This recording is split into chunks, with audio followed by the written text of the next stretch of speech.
बार बोला ना पैसा दे, एक बात मैं बार बार नहीं दोहराता। पैसा पेड़ पे नहीं उगता, लोगों के घर में झाड़ू बर्तन पोछा करके ही पैसे कमाए हैं मैंने, ऐसे दारू में उड़ाने नहीं दूंगी। अपने पति से जवान लड़ाती है, जवान लड़ाती है तू। काकी, हाँ? अब आपके घुटनों में दर्द तो नहीं है ना?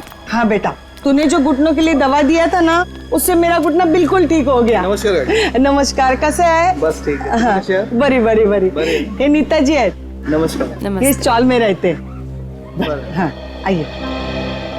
हमारे चावल के लोग ना बहुत अच्छे हैं, बहुत सपोर्ट करते हैं एक दूसरे को। हाँ, अपने पति से जवान लड़ाती है, जवान लड़ाती है। ये सुनील और रेखा का फिर से किचकिच शुरू हो गया लगता है।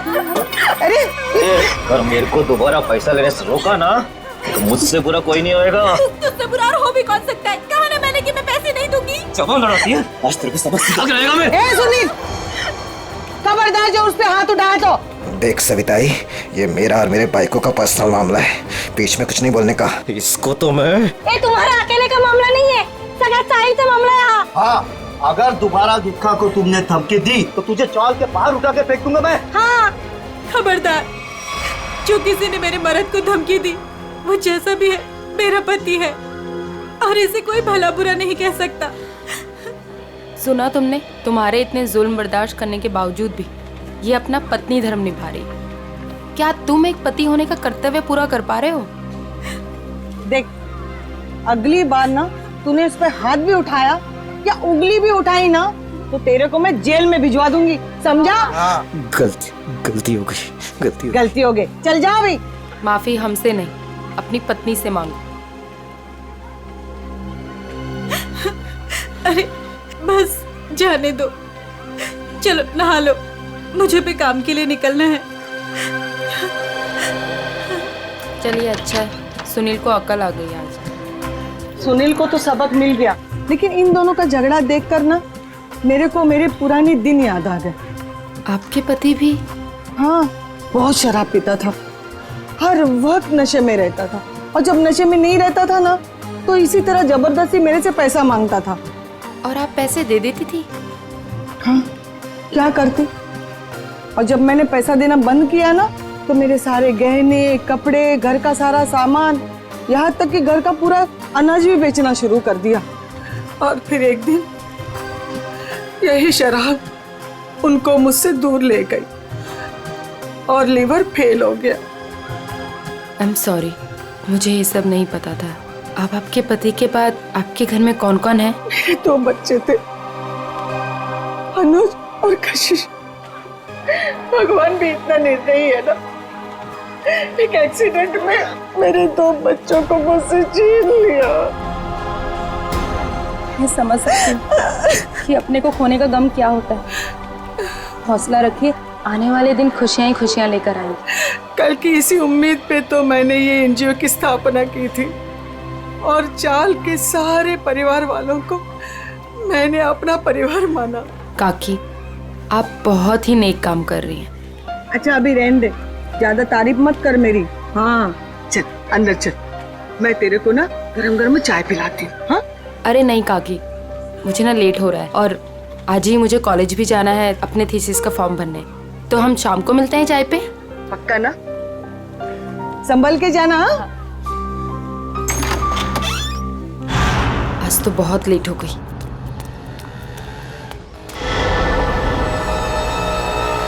ये तो वही लड़का है, आज तो इस रोमियो को सबक सिखा कर आऊंगी। हेलो ओएस्टा, हेलो, रुक, कब से मेरा पीछा कर रहा है? रुक, भागता कहाँ है? रुक। भाग गया, पता नहीं कहाँ कहाँ से आ जाते हैं। पर सविताई, मुन्नी को स्कूल भेजकर क्या फायदा? बाद में उसे शादी करके चूल्हा चौका ही तो संभालना है। यही तो गलत मानसिकता है उर्मिला। शिक्षा ग्रहण करने के लिए जितना अधिकार लड़कों का है ना, उतना ही लड़कियों का भी है। आज हमारे देश में ज्यादातर परिवारों में महिलाएं उतना ही आर्थिक सहयोग देती है जितना कि पुरुष। क्यों नीता, मैंने ठीक कहा ना? बिल्कुल कहा। आज के जमाने में स्त्री का अस्तित्व उसके पिता या पति पे निर्भर नहीं करता, लड़की को भी पूरा अधिकार। कि वो अपनी पहचान बना सके और समाज के साथ कंधे से कंधा मिलाकर आगे बढ़ सके।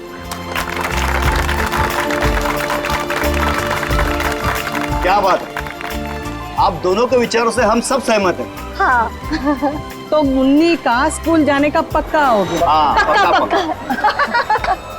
ये फिर से यहाँ आ गया। लगता है इसको सुबह की डांट का कुछ असर नहीं हुआ। कौन है ये नीता, तुम जानती हो?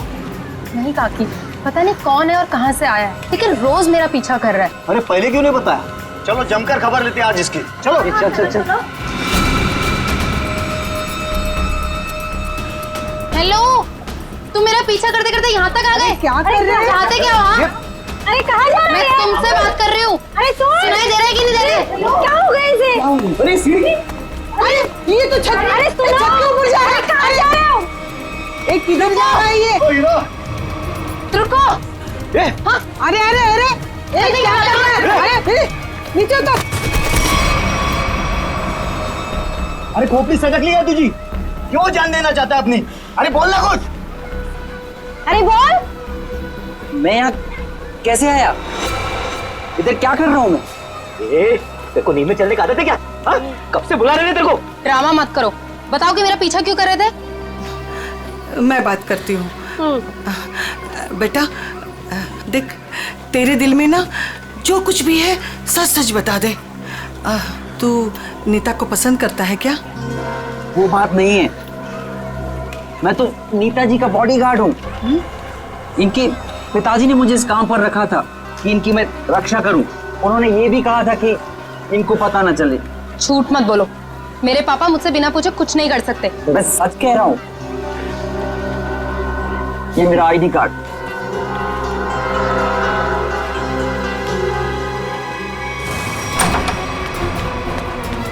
अरे नीता बिटिया, अरे अभी हम तुम्हारे बारे में ही बात कर रहे थे। नमस्ते अंकल। नमस्ते बेटा।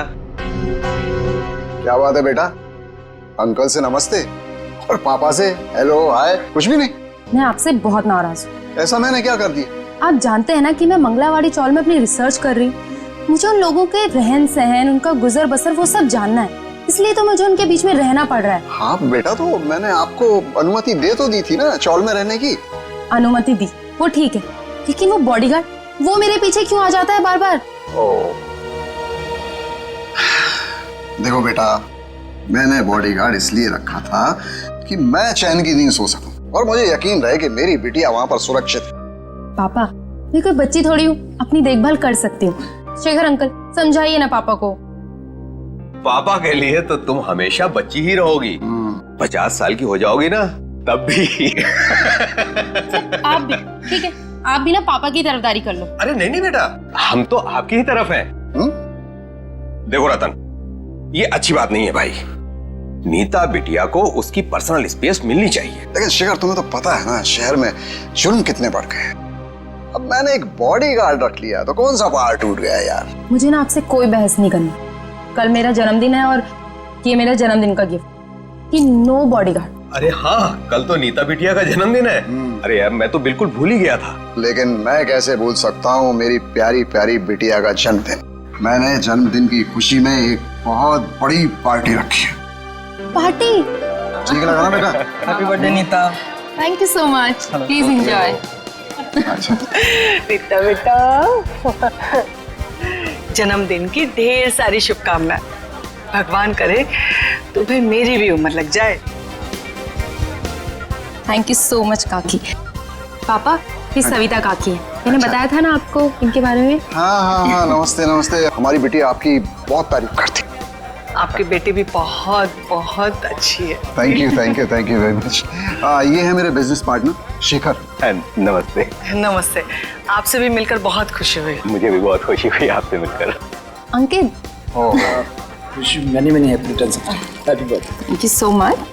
अरे sir, looking handsome sir. Thank you. अच्छा सर, कल हमारे नए प्रोजेक्ट की मीटिंग फिक्स हुई है, सुबह 10 बजे। 10 बजे, ओके डन। हेलो जी, ये मेरी बर्थडे पार्टी है, आपका ऑफिस नहीं, तो ये जो अपना काम है ना ऑफिस तक ही रखिए। सॉरी बेटा, सॉरी। आई एम सॉरी, आज काम की कोई बात नहीं हो गई, ठीक है। चलो अब केक काटे। पापा बस एक मिनट, छोटा सा सरप्राइज है। रामू, श्याम, जल्दी से सारे मेहमानों के चश्मे ले आओ। चश्मे? चश्मे? ये देखिए, रंग बिरंगे चश्मे। सो आज का थीम है गॉगल्स, तो ये सबको पहनने हैं। Okay guys? Very innovative idea.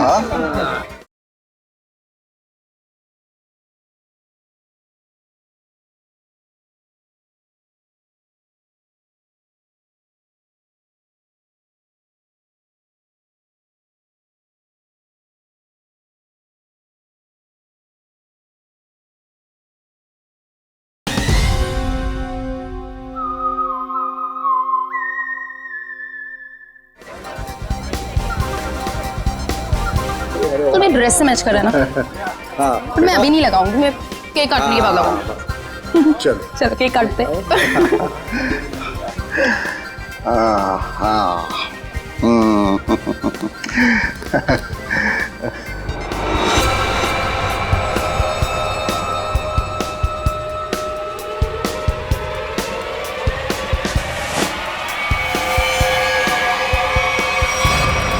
Gun?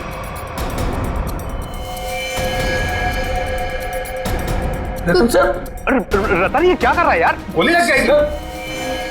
ये असली की नकली यार? Good bye Shekhar. Ratan, good bye रतन।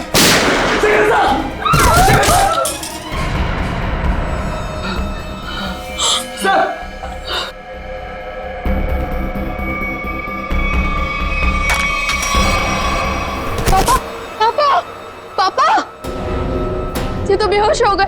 ये अच्छा है, गोली मार के बेहोशी की एक्टिंग कर रहे हैं। अरे कोई एम्बुलेंस बुलाओ, शेखर जी को गोली लगी है।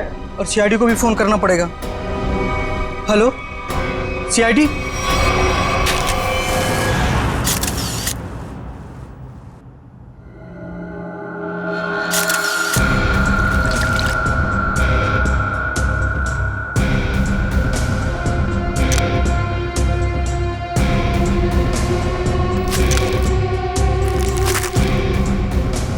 गोली सीधे सीने पे मारी गई है।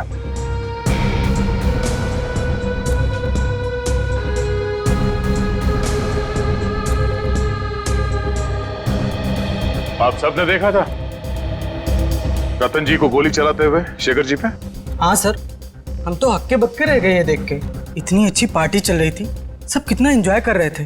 पता नहीं अचानक रतन जी को क्या हो गया, उन्होंने गोली चला दी। जरूर मेरे पापा के खिलाफ किसी ने साजिश की, ऐसा कर ही नहीं सकते। रतन जी। सर। रतन जी को होश आ गया। उठाओ इन्हें। ये उठिए, चलिए उठिए। शेखर को क्या हो गया? सर क्यों भारी हो रहा है? पहले खून कर दिया इनका, अभी सर दर्द का बहाना कर रहे हो? हाँ, ये नाटक बंद करो, हटाओ। उठिए। ये आप क्या कह रहे हैं? मैंने किसी का खून नहीं किया। नीता बेटा, क्या कह रहे हैं ये लोग? मेरी समझ में नहीं आ रहा है बेटा। पापा, मुझे खुद समझ में नहीं आ रहा है कि ये सब हो क्या रहा है। समझ में आएगा, सबको बहुत जल्दी सबको समझ में आ जाएगा। निखिल, मयूर, घर की अच्छी तरह से तलाशी लो। यहाँ पे पार्टी में जितनी भी चीजें मौजूद है सबको उठा लो। जयंती सर, इस गन को फोरेंसिक लैब में भिजवा दो। रतन जी चलिए ब्यूरो चलते हैं। पापा ठीक तो है ना? पापा सर, सब बैलिस्टिक्स रिपोर्ट आ गई। इसमें साफ साफ लिखा है कि शेखर को जो गोली लगी थी वो रतन जी के गन से चली थी, और उस गन पे जो उंगलियों के निशान मिले थे वो भी रतन जी के ही थे। कहिए रतन जी, क्या कहना है आपको इस बारे में? मेरे कुछ समझ में नहीं आ रहा सर। मेरा सर बहुत भारी हो रहा है। ऐसा लग रहा है जैसे किसी गहरी नींद से जागा हूं मैं। कोई डरावना सपना देखा है मैंने। हाँ, मगर क्या करे, शेखर जी की मौत तो कोई सपना नहीं है। सारे सबूत यही कह रहे हैं कि शेखर का खून तुमने किया है। मैंने कोई गोली नहीं चलाई सर। आप मुझ पर यकीन क्यों नहीं कर रहे सर? तो फिर वो गोली क्या अपने आप शेखर जी के शरीर में गई? कुछ याद नहीं आ रहा है मुझे।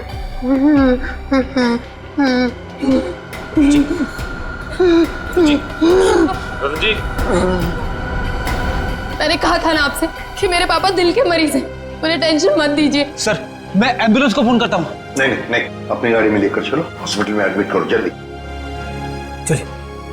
मैं भी चलती हूँ साथ में। नहीं, आप नहीं जाएंगी, उन्हें पहले एडमिट होने दो, बाद में मैं भी चलूंगा तुम्हारे साथ। प्लीज सर, मेरे पापा को छोड़ दीजिए। अगर तुम्हारे पापा ने कुछ भी नहीं किया है तो उन्हें कुछ नहीं होगा। अच्छा एक बात बताओ, रतन जी का कोई झगड़ा वगड़ा था पहले से शेखर जी के साथ, या फिर कल पार्टी में कोई झगड़ा वगड़ा हुआ था? नहीं सर, वो तो पार्टी में बहुत एंजॉय कर रहे थे। अच्छा, क्या तुम्हारे पापा के बर्ताव में कुछ तुम्हें थोड़ा अजीब सा लगा? कभी आदमी कोई टेंशन में होता है या वैसे कुछ? हाँ सर, कोई झगड़ा तो नहीं हुआ था, लेकिन उनका मूड थोड़ा सा चिड़चिड़ा था और वो शेखर अंकल को कुछ कह भी रहे थे। तुमने काम सही से नहीं किया, वो वापस आ गया। वो वापस आ गया? ये कौन? सर नाम तो नहीं लिया था। अच्छा, ये बातचीत कब हुई थी दोनों के बीच? कल हुई थी, एनजीओ से लौटने के बाद। एनजीओ? कौन सा एनजीओ है ये?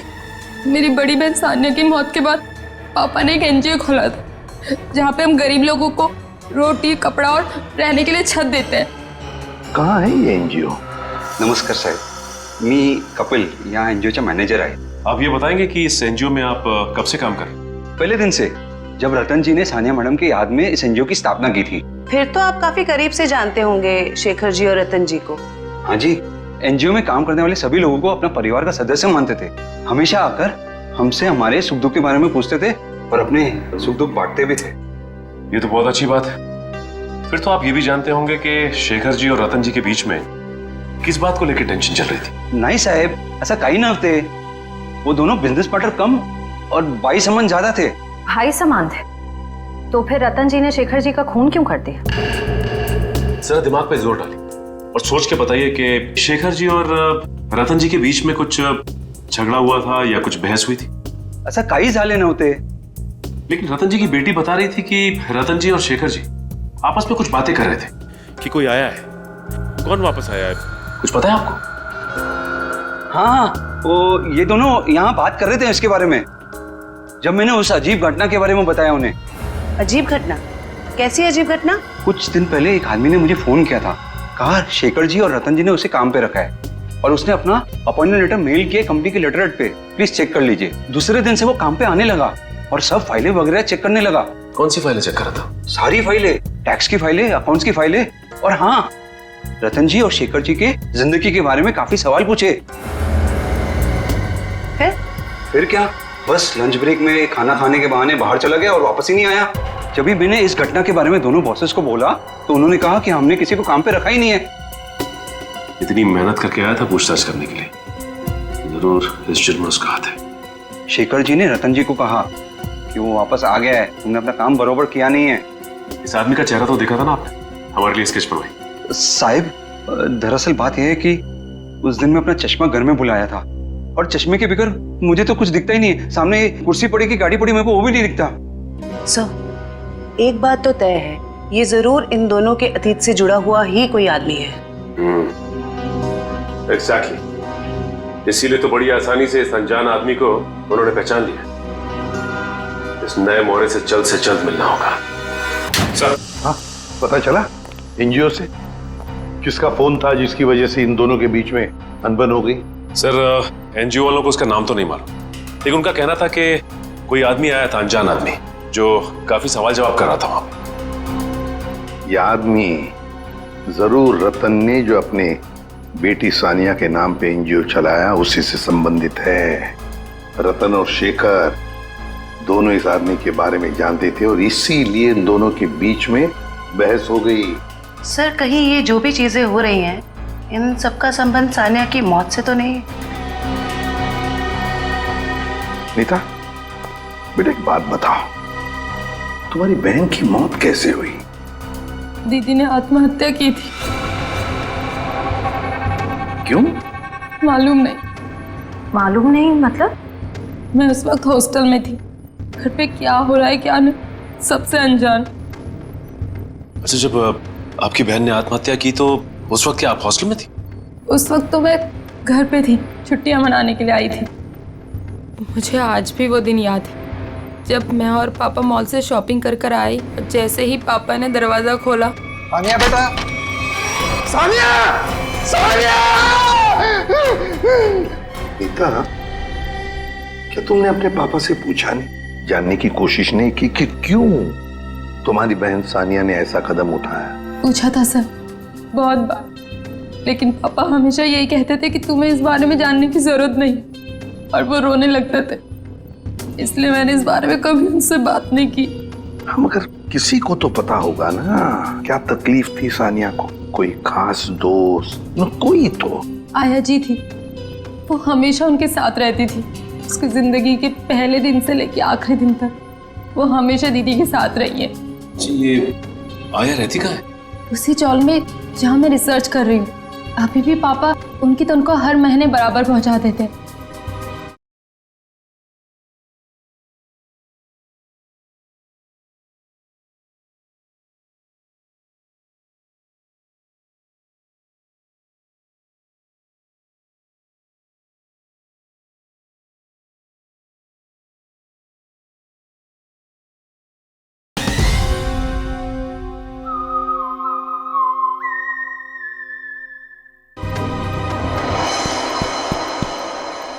फ्रेडी, क्या चल रहा है तुम्हारा? अभी तक गिनती चालू है? आई एम सॉरी सर, पता नहीं क्यों मगर मुझे एक चश्मा कम लग रहा है। एक चश्मा कम लग रहा है मतलब? सर पार्टी में 20 लोग आए थे। हाँ। मैं कम से कम 5 बार गिन चुका हूँ, हर बार 19 चश्मे बता रहे। तो फिर एक चश्मा कहाँ गया? पता नहीं सर। जी बिल्कुल सही कह रहे हैं, जो चश्मा मेरे पापा ने पहना था वो तो इसमें है ही नहीं। पापा का चश्मा कहाँ गया? सब हो सकता है जब पापा बेहोश हुए हो तो कोई लेकर चला गया हो। कमाल है सर, पार्टी में खून हो जाता है मगर फिर भी किसी को चश्मा चुराने की सूझी। एक बात और सर, बिल्कुल उसी तरह का चश्मा मेरे बॉडीगार्ड ने भी पहना था जब वो चौल की छत से कूदकर खुदकुशी करने वाला था। एक मिनट, तुम्हें कैसे पता चला कि वो वही चश्मा था जो तुम्हारे पापा ने पहना था? क्योंकि मैंने उसे पहले भी देखा है। वो कभी चश्मा नहीं पहनता, लेकिन उस दिन चौल की छत से जब वो कूद रहा था तो उसने उसी तरह का चश्मा पहना था। वो चश्मा ही मनूस है। सर, इस चश्मे का खून के साथ क्या कनेक्शन हो सकता है? सचिन, कोई ना कोई कनेक्शन तो जरूर है। कुछ ना कुछ तो गड़बड़ है, कुछ ना कुछ तो गड़बड़ है इस चश्मे को लेकर। क्या नीता, क्या हमारे लिए तुम्हारे पिताजी के गॉगल का जो डिजाइन है वो बनवा सकती हो हमारे स्केच आर्टिस्ट से? जरूर सर। उन दोनों को कनेक्ट कर दो।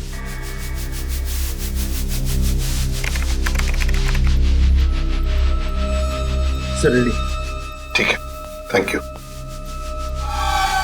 कमाल का डिजाइन है ये इस चश्मे का। सर ये चश्मा तो कस्टम मेड लगता है, क्योंकि रेडीमेड चश्मों की डिजाइन ऐसी नहीं होती। हाँ श्रेया, ये ऑर्डर दे के डिजाइन देकर बनाया गया चश्मा है ये। पता लगाना पड़ेगा शहर में ऐसी कौन सी दुकानें हैं, कितनी दुकानें हैं जो इस तरह के चश्मे बनाती हैं। फिर सानिया की आया के बारे में भी पता लगाना पड़ेगा। हेमलता जी। कौन है? आप सानिया की आया थी ना? हाँ, पर आप लोग? देखिए, हम सीआईडी से। सीआईडी? माफ करना माँ जी, हम लोग ने आपको परेशान किया। ठीक है बेटा, दिवस भर में आराम ही करती हूँ, पर आप लोग यहाँ कैसे? देखिए हेमलता जी, आप सानिया की आया रही बचपन से, है ना? और फिर सानिया ने आत्महत्या भी की, ये तो आप जानती ही हैं। हम ये जानना चाहते हैं कि क्यों सानिया ने क्यों आत्महत्या की।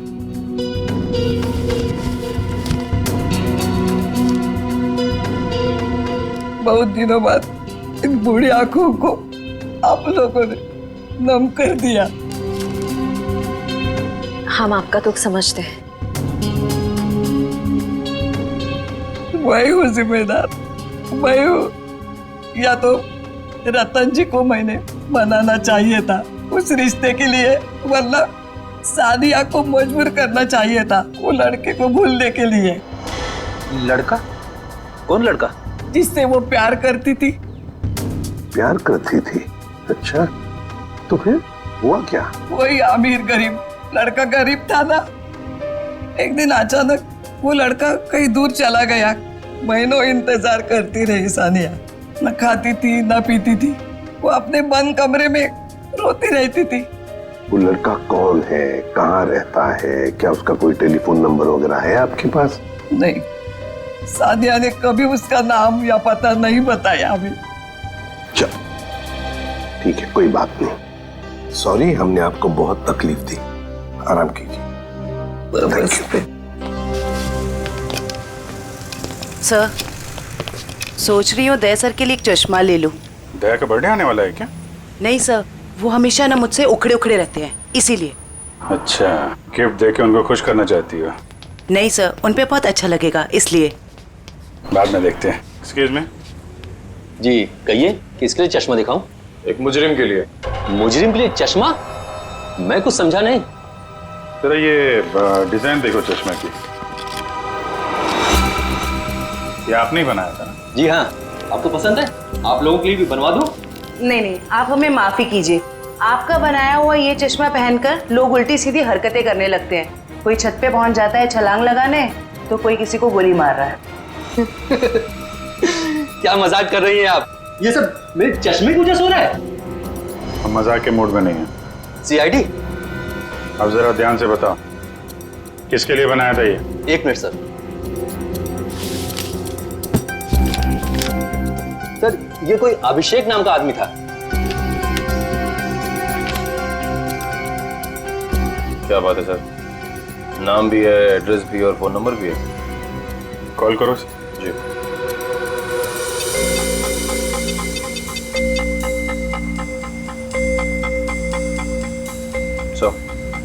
नंबर गलत है।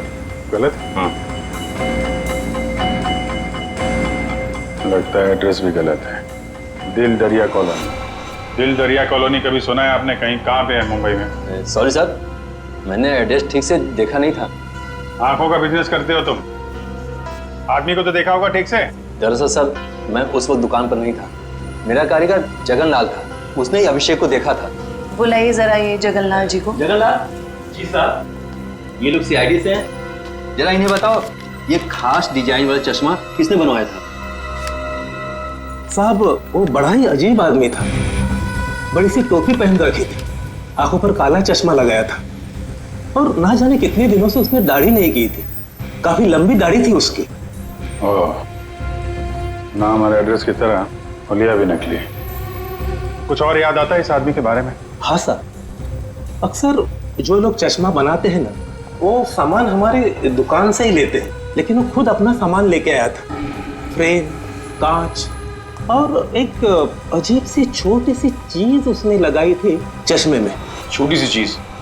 अच्छा, उस चीज के बारे में कुछ बता सकते हैं आप? अपने मोबाइल का सिम कार्ड होता है ना, उससे भी छोटी चीज थी।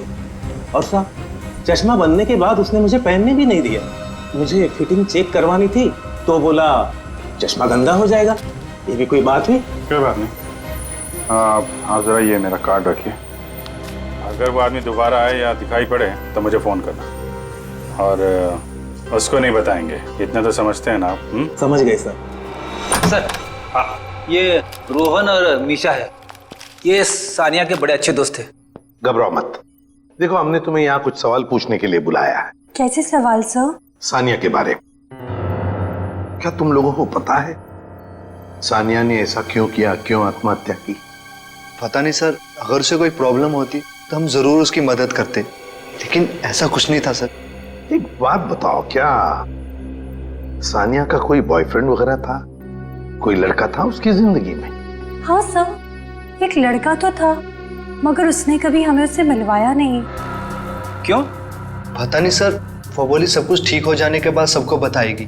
बहुत सीरियस थी उसको लेकर, शादी करना चाहती थी उससे। अच्छा, क्या नाम क्या था उस लड़के का? नहीं सर, उसके बारे में कुछ भी नहीं बताया था। पर हाँ सर, वो कॉलेज खत्म होने के बाद मंगलावाड़ी चौल जाती थी। एक दो बार तो मैंने खुद उसे वहाँ पे छोड़ा था। वहाँ पे एक लड़का बाइक पे हेलमेट पहने उसका इंतजार किया करता था। मंगलावाड़ी? चलो, थैंक यू वेरी मच, तुम दोनों जा सकते हो। मंगलावाड़ी चाल? सर, नीता तो वहीं पे रिसर्च करती थी। और उसकी बहन सानिया। नीता की बहन सानिया जिस लड़के से मिलने जाती थी वो मंगलावाड़ी चाल में ही रहता है। मंगलावाड़ी चाल में। कुछ समझ गए? समझ गया सर। मतलब ये नीता उस लड़के को जानती है मगर जानबूझ के हमसे छुपा रही है। हाँ, मंगलावाड़ी चाल। इस लड़की को देखिए, क्या आप में से कोई भी इसे जानता है, कभी देखा है? हाँ, ये अक्सर हमारे चौल में आया करती थी उस लड़के से मिलने। कौन सा लड़का? मनोज नाम था उसका, इसी चाल में रहता था वो। रहता था मतलब अब नहीं रहता? वो दरअसल कुछ साल पहले उसे सजा हो गई थी। अब तक तो सजा पूरी भी हो गई होगी पर वो वापस लौटा नहीं। क्या क्या किया था उसने? सर पक्के से तो पता नहीं, पुलिस कह रही थी चोरी चकारी का इल्जाम है उस पर। मनोज, चल, thank you very much. Sir जिस मनोज की आप बात कर रहे हैं उसका तो सर कोई भी पुलिस रिकॉर्ड नहीं है। सुमी जी, ये कैसे हो सकता है जबकि मंगलावाड़ी चाल में रहने वाले लोगों ने हमें बताया कि 5 साल पहले मनोज को उसी चाल में से गिरफ्तार किया था। सर सारी फाइलें आपके सामने रखी हुई हैं, 5 साल के सारे रिकॉर्ड आप देख चुके हैं मगर कहीं भी इस नाम का कोई शख्स नहीं है। हो सकता है मनोज की फाइल गुम हो गई। ऐसा कैसे हो सकता है सर? क्यों नहीं हो सकता? तो फिर मनोज की फाइल मिल क्यों नहीं रही है? हो सकता है सर आपको कोई गलत इंफॉर्मेशन मिल गई हो या फिर इस नाम का कोई शख्स हो ही ना, या फिर चौल वालों ने आपसे झूठ बोल दिया। होने को तो यह भी हो सकता है कि मनोज की फाइल यहां से जानबूझकर गायब की गई।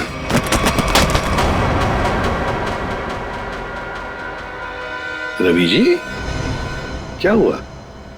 तबीयत बिगड़ गई क्या? ये अचानक पसीना क्यों आने लगा? अरे कांपने क्यों लगे तुम? और अचानक ये फाइल छूट कैसे गई तुम्हारे हाथ से? नहीं सर, ऐसी कोई बात नहीं है। हमसे कोई भी कुछ भी छुपा नहीं सकता। बताओ क्या बात है? भागता किधर?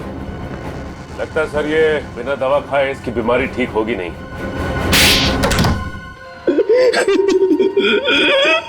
सर मुझे माफ कर दीजिए, मेरे पैसों के कारण मैंने उसकी फाइल जला दी। शर्म आनी चाहिए तुम्हें। पैसों की लालच में तुमने एक मुजरिम की मदद की और तो और अपने नौकरी से गद्दारी की, अपने देश से भी गद्दारी की तुमने। कौन से जेल में है मनोज? सर तिलक नगर जेल में था, 7 साल की सजा थी उसे। अच्छे व्यवहार के कारण 4 साल में उसे रिहा कर दिया गया। सर अगर वो अच्छे बर्ताव के लिए रिहा हो ही रहा था तो फिर रिकॉर्ड नष्ट करने के लिए उसे घूस देने की क्या जरूरत थी? सचिन, शेखर और रतन, इन दोनों के बीच में जो बहस हुई थी उसमें शेखर बोल रहा था कि वो वापस आया है, तो फिर जरूर वो मनोज के बारे में बात हो रही थी। सर उस चश्मे वाले का फोन। स्पीकर दोनों। हाँ सर, मैं जगन्नाथ चश्मे वाला। सर अभिजीत सर का फोन नहीं लग रहा था इसलिए मैंने आपको फोन किया। हाँ बोलिए। सर वो आदमी फिर आया था चश्मा बनाने। अब इस वक्त कहाँ है वो आदमी? सर वो जाते वक्त फोन पे बात कर रहा था, कह रहा था कि किसी विद्युत नगर जा रहा है, सेक्टर 5। विद्युत नगर? नीता भी तो विद्युत नगर में रहती है। माय गॉड, मतलब नीता की जान को खतरा है। हाँ एसीपी सर, हम नीता के घर पहुंच गए हैं।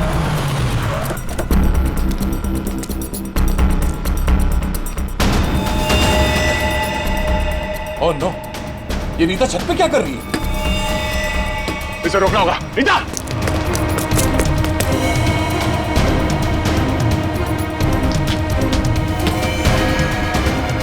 नीता!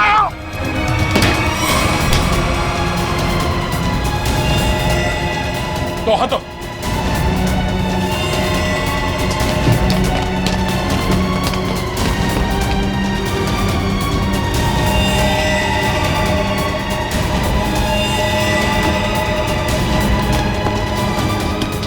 पकड़ो। आ जाओ।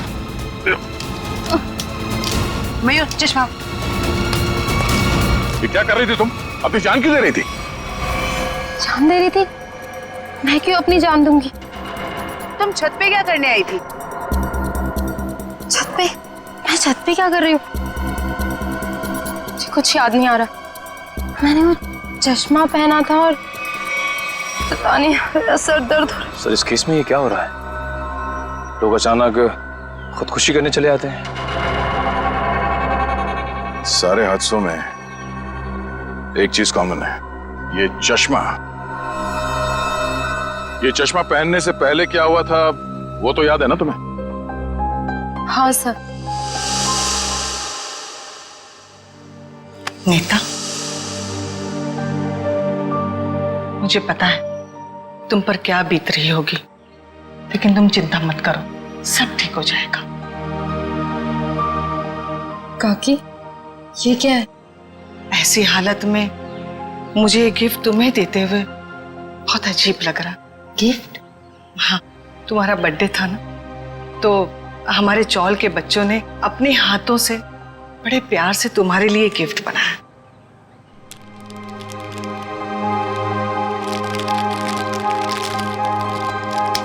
चश्मा?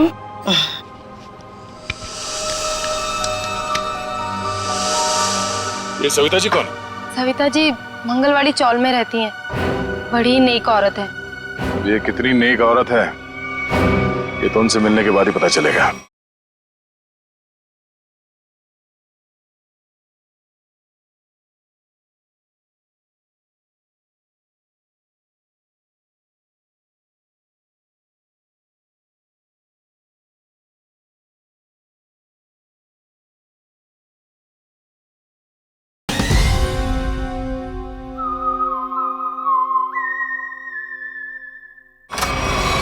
अरे अरे अरे अरे सविता जी, लगता है हम लोग गलत वक्त पर आ गए। कहीं जा रही थी आप? हाँ, वो कुछ जरूरी काम आ गया था, इसलिए मैं कलकत्ता जा रही हूँ। लेकिन क्या करें, अब तो आप कलकत्ता जा नहीं पाओगी। क्यों नहीं जा पाऊंगी? वो क्या है ना कि मुजरिमों को यहाँ खुले घूमने की आजादी नहीं। मुजरिम? कौन मुजरिम? शराफत का नकाब उतार, नीता ने हमें सब कुछ बता दिया है। मेरे को कुछ काम है, मैं आती। अब तक तुम्हारी उम्र का लिहाज कर, मुझे सख्ती बरतने पे मजबूर मत करो प्लीज। बताइए। मैंने जो कुछ किया अपने बच्चों के मौत का बदला लेने के लिए किया। बच्चों की मौत का बदला? हाँ, नीता के पिता रतन ने मेरे दोनों बच्चों को मार डाला, अपने बिजनेस पार्टनर शेखर की मदद लेके। जान ली? लेकिन क्यों? क्योंकि उसको गलतफहमी हो गई थी कि मेरा बेटा तनुज वही लड़का है जिसे उसकी बेटी सानिया प्यार करती थी। क्यों हुई ऐसी गलतफहमी? क्योंकि एक दिन तनुज सानिया को घर छोड़ने गया था, तो रतन ने देख लिया और वो गलत समझ बैठा। फिर शेखर ने गुंडे भेजे इधर मेरे घर पे, मेरे दोनों बच्चे तनुज और कशिश को मार डाला। मैं उस टाइम पे घर पे नहीं थी, इसलिए जिंदा बच गए। पर नीता ने क्या बिगाड़ा था तुम्हारा? उसे क्यों सजा दी तुमने? क्योंकि रतन ने मुझसे मेरे बच्चे छीने साहब। उसको वही दर्द देना चाहती थी। मनोज कहाँ पर है? मनोज? कौन मनोज? वही मनोज जिसने तुम्हें बदला लेने में मदद की थी। साहब, मेरे को नहीं मालूम। बताना तो पड़ेगा ही। ये जादू वाला चश्मा कहां से बनवाया? मनोज कहां पर है? आइए आइए जनाब, आप ही का तो इंतजार था। आइए। बड़े खुश नजर आ रहे हो, क्या बात क्या है? बात ही ऐसी बॉस, आज मैं आपको एक कमाल का जादू दिखाता हूँ। देख साउंड के, मेरे पास मजाक करने के लिए वक्त नहीं है, जल्दी बता। अरे यार 2 मिनट, हमेशा काम करते रहते हो, जरा जादू देखो प्लीज प्लीज। तारिका लेके आओ। एक देखो देखो देखो क्या होता है, देखो। ये लीजिए। Very good. सचिन यार, तुम ये जरा चश्मा पहन लो। चश्मा? लेकिन मैं ही क्यों सर? अरे पहनो पहनो, मैं हेल्प करता हूँ तुम्हारी। ग्रेट। अब सचिन जरा ध्यान से देखो और बताओ कि ये चश्मा वहां से ला करके किसने दिया? अरे सर कैसी बात करते हैं? तारिका ने। नहीं सचिन, गौर से देखो, ये चश्मा वहां से उठा करके तारिका नहीं, श्रेया लेकर के आई। मैं? अरे सर कैसी बात कर रहे हैं आप? आपके सामने जो खड़ी है वो तारिका है और जो यहाँ खड़ी है वो श्रेया है। सचिन, जरा गौर से देखो और फिर बताओ। तुम्हारे सामने जो खड़ी है वो तारिका नहीं है, वो श्रेया है सचिन।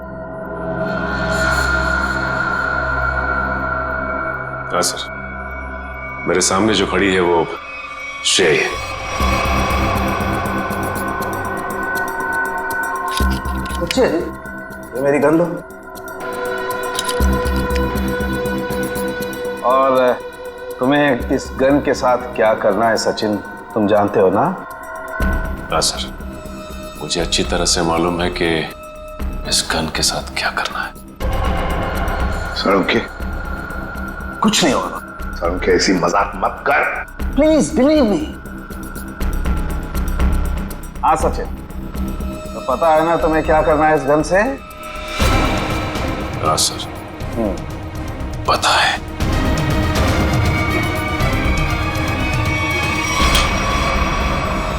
लाओ सचिन, ये गन मुझे दे दो। अब ये चश्मा भी तुम्हारा उतार देना है। बैठ जा, बैठ जा। मुझे हो क्या रहा है? सर भारी और सचिन, अभी अभी आपने मुझे मारने की कोशिश की, मुझ पर गोली भी चलाई। वो तो गन खाली थी इसलिए। ये तुम क्या कह रही हो? मैं तुम्हें मारने की कोशिश क्यों करूंगा? मैं तुम्हें गोली क्यों चलाऊंगा? रिलैक्स रिलैक्स, मैं बताता। बस ये बहुत ही स्पेशल चश्मा है। इस चश्मे में एक डिवाइस लगेगी, एक ऐसा यंत्र जिसकी वजह से जो इंसान इस चश्मे को पहनता है वो सम्मोहित हो जाएगा, हिप्नोटाइज। और ये नैनो डिवाइस है जो वॉइस रिकॉर्ड करता रहता है। तो जिस इंसान ने चश्मा पहना है उससे ये बताता रहता है कि उसे एग्जैक्टली करना क्या है। आपने जो मुझ पर गोली चलाई वो भी इसी डिवाइस की वजह से। इसलिए वो आवाज आ रही थी। लेकिन ये आवाज हमें सुनाई क्यों नहीं दी? वो इसलिए क्योंकि वो आवाज बहुत ही ज्यादा धीमी है। बॉस, वो आवाज इतनी कम है कि बाजू में खड़ा इंसान भी वो आवाज सुन नहीं सकता है। और जैसे ही ये चश्मा उतारा जाता है, आदमी भूल जाता है कि उसने जब वो चश्मा पहना था क्या किया था उस वक्त। एग्जैक्टली। और इसीलिए रतन जी को ये याद नहीं था कि इन्होंने शेखर पे गोली चलाई। और उस बॉडीगार्ड को भी इसीलिए पता नहीं चला कि वो कब छत पर गया और कब छलांग लगाई। ये सारा उस मनोज का किया हुआ कर्म है। अब वो वक्त आ गया है जो मैंने अपनी पूरी जिंदगी में किया, वो सारे कर्मों का हिसाब होगा। अफसोस पाप का घड़ा पुण्य से भी भारी है, लेकिन मेरी जैसी औरत का जीने का कोई अधिकार नहीं है, कोई अधिकार नहीं है। उम्मीद करती हूँ अगले जन्म में अच्छा इंसान बनने की कोशिश करूंगी।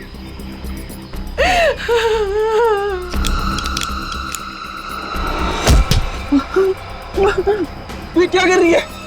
उतार चश्मा, उतार। मेरा बच्चा आ गया। तूने जहर पिया? आई, ये क्या किया तूने? मेरे को नहीं पता मैंने ऐसा क्यों किया। बेटा, मेरे को माफ कर दे, हमारे साथ इतना ही था। नहीं आई नहीं, आई। जिस किसी ने भी तेरे साथ ऐसा किया है माँ, तेरी कसम उसे छोड़ूंगा नहीं मैं। अब पता चला किसी अपनों पर वो मौत का चश्मा लगाने के बाद कैसे लगता है। चलो अब तुम्हारे आंखों पे कानून का चश्मा चढ़ाते हैं। कहाँ भाग रहे हो?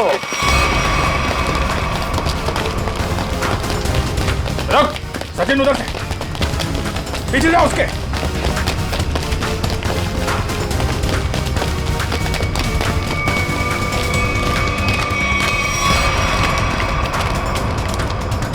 Wish you many happy returns of the day. Happy birthday. Thank you so much. अब जेल की चक्की पीसने की तैयारी करो। सविता जी भले ही मेरी असली माँ ना थी, पर वो मेरे लिए मेरी माँ से भी बढ़कर थी। उनके बच्चों के मरने के बाद उन्होंने मुझे ही अपना बेटा माना था।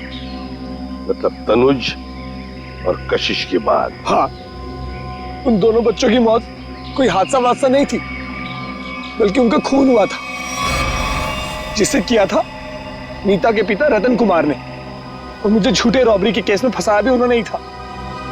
इसलिए मैंने प्लान बनाया, बदला लेने का प्लान। और रतन की कंपनी में ही नौकरी कर ली, लेकिन रतन ने तुम्हें पहचाना नहीं? रतन और शेखर ने मुझे नहीं पहचाना, क्योंकि उन्होंने मुझे कभी देखा ही नहीं था। और इसी बात का मैंने फायदा उठाया, और जेल से छूटने के बाद ना ही मैंने सविता माँ के बच्चों का बदला लिया, बल्कि अपनी सान्या, जिसे मैं इतना प्यार करता था, उसकी भी मौत का मैंने बदला लिया। हमारे पास चले आते, हम तुम्हें न्याय दिलाते। कानून पर से तो विश्वास ही उठ गया था मेरा, इसलिए मैंने खुद ही न्याय करने की सोची। नीता से दोस्ती की, फिर उसे मार दिया। सान्या से प्यार करते थे तुम, इसे प्यार कहते हो? उसकी बहन की जान लेने चले थे तुम। वो तो अच्छा हुआ हम लोग वक्त पे पहुंच गए और उसे बचा लिया। क्या नीता जिंदा है? हाँ जिंदा है। बहुत कोशिश की ना तुमने उसे मारवाने की। उसके बॉडीगार्ड को भी वो चश्मा पहना दिया ताकि वो आत्महत्या कर ले, मगर नहीं, तुम्हारा प्लान वैसे ही फेल हो गया। हाँ, मगर रतन का प्लान फेल नहीं हुआ। मैंने वेटर के जरिए उसे खूनी चश्मा पहनाया और उसी के जरिए उसी के दोस्त को मरवा दिया। और फिर हमारे आने से पहले वो चश्मा तुमने गायब कर दिया। तो फिर वो चश्मा सविता के जरिए तुमने नीता तक पहुंचा दिया।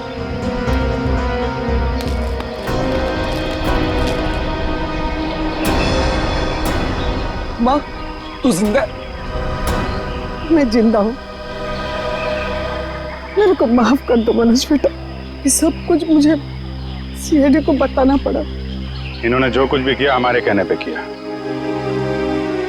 अपना बदला पूरा करने के लिए तुमने बहुत नाटक किया, और तुम्हारी असलियत सामने लाने के लिए हमने भी ये छोटा सा नाटक किया। क्या मिला तुम्हें? इस बदले की आग ने तुम्हें कहां से कहां पहुंचा दिया। अब जेल की सलाखों के पीछे सड़ते बैठना। कानून तुम्हें कड़ी से कड़ी सजा देगा, शायद फांसी ही होगी।